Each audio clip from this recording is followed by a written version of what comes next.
We installed the flight controller and ESC in advance. Plug in the battery.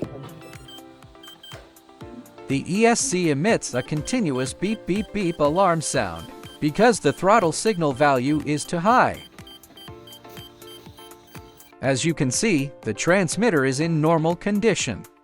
We need to recalibrate the ESC throttle range. Unplug the battery. Unplug the ESC wire and plug it into channel 5 of the receiver.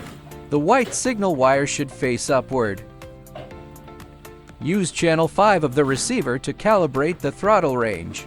Note that the ESC needs to be in governor mode. Channel 5 corresponds to the flight mode switch on the transmitter. The normal 3-position switch channel output values are 1000 to 2000.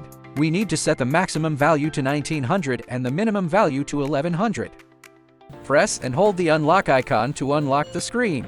Click on Fly Mode. The switch is in the highest position at this moment. The output value is displayed as 2000. We click on the 20 in front and set it to 19. An upward arrow means increase, and a downward arrow means decrease. After setting it up, click Confirm. Move the switch to the lowest position. The operation is the same as just now. Click on the 10 in front. Set it to 11. Click Confirm. The transmitter setup is complete. The ESC calibration. Since we are using a 3-position switch, simply move the switch to the topmost position. Power on and wait for the beep beep double tone. Then immediately move it to the bottommost position. This represents the calibration of the maximum and minimum throttle range.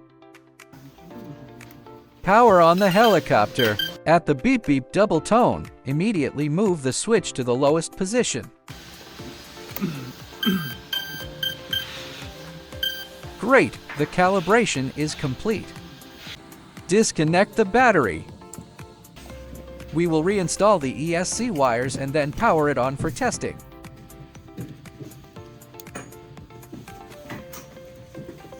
Connect the receiver.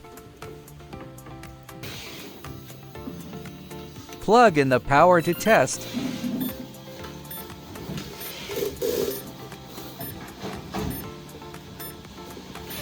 Okay, the flight controller and ESC have passed the self-check normally. The stick inputs are working normally. Arm and start the motors. The ESC is functioning normally. Adjusting is complete.